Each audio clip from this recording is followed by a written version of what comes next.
Python master कोर्सको यस सिरिजमा तपाईहरुलाई स्वागत छ। आजको यस भिडियोमा हामी भिजुअल स्टुडियो कोड इन्स्टल गर्नेछौँ र हाम्रो फर्स्ट पाइथन कोड पनि लेख्नेछौँ। भिजुअल स्टुडियो कोड इन्स्टल गर्न एकदमै सजिलो छ। त्यसको लागि तपाईले सिम्पली भिजुअल स्टुडियो कोड भनेर यसरी गुगलमा सर्च गर्नुभयो भने यहाँनिर भिजुअल स्टुडियो कोडको अफिसियल वेबसाइट आउँछ। वेबसाइटमा क्लिक गरेर तपाई अगाडि बढ्नुभयो भने यहाँनिर डाउनलोड सेक्सन देख्न सक्नुहुन्छ र सिम्पली तपाईले डाउनलोडमा क्लिक गरिसकेपछि तपाईलाई मल्टिपल अप्सन्स आउँछ। यदि विन्डोजमा इन्स्टल गर्नुपर्ने हो भने विन्डोजको सेक्सन यहाँनिर छ। त्यसैगरी लिनक्समा इन्स्टल गर्नुपर्यो भने लिनक्सको सेक्सन यहाँनिर छ र म्याक ओएसमा इन्स्टल गर्नुपर्यो भने म्याक ओएसको लागि पनि तपाईले यहाँबाट डाउनलोड गर्न सक्नुहुन्छ। अब मैले म्याक ओएसमा काम गरिरहेको हुनाले म म्याक ओएसको लागि डाउनलोड गरिरहेछु र डाउनलोडमा क्लिक गरेपछि तपाईको डाउनलोड सुरु हुन्छ। अब डाउनलोड कम्प्लिट भएपछि तपाईले सिम्पली इन्स्टल कम्प्लिट गर्न सक्नुहुन्छ र इन्स्टल कम्प्लिट गरिसकेपछि तपाईको सबैभन्दा सुरुमा तपाईले यस्तो स्क्रिन देख्न सक्नुहुन्छ र यहाँनिर तपाईको रिलिज नोट पनि छ।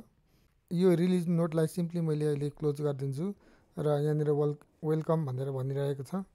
अब तपाईले VS कोडमा तपाईले लेफ्ट साइडतिर हेर्नुभयो भने एडिटर सेक्सन देख्न सक्नुहुन्छ र यहाँबाट तपाईले नयाँ फाइल्स र फोल्डर्सहरु बनाउन सक्नुहुन्छ।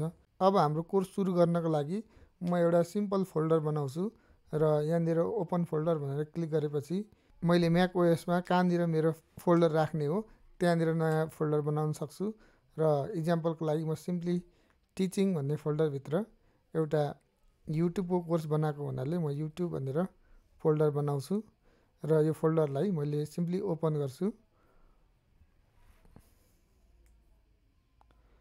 तपाईहरुले ओपन गरिसकेपछि यहाँनिर देख्न सक्नुहुन्छ मेरो युट्युब भन्ने डाइरेक्टरी ओपन भइसकेको छ र यो भित्र मैले नयाँ फोल्डर्सहरु या नयाँ फाइल्स पनि बनाउन सक्छु।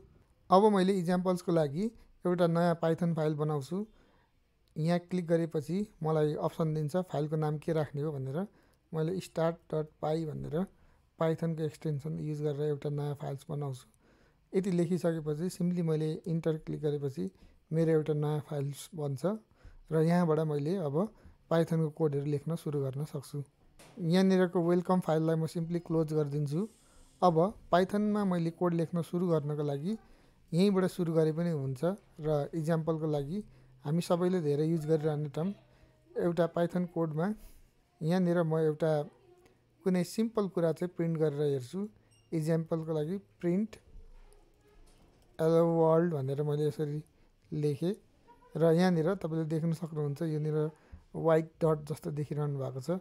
यो भन्नुको मतलब तपाईको फाइल कतै पनि सेभ भएको छैन।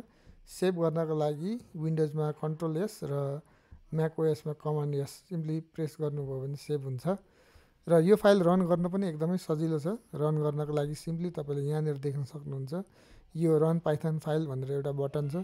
यहाँ क्लिक गर्नुभयो भने यो फाइल अब रन हुन्छ। अब मैले क्लिक गरिसकेपछि यहाँनिर तपाईले देख्न सक्नुहुन्छ हेलो वर्ल्ड भनेर प्रिन्ट भएको छ। यति गर्ने बित्तिकै फर द फर्स्ट टाइम हामीले पाइथनको कोड लेख्यौं र रन गरेर पनि हेर्यौं।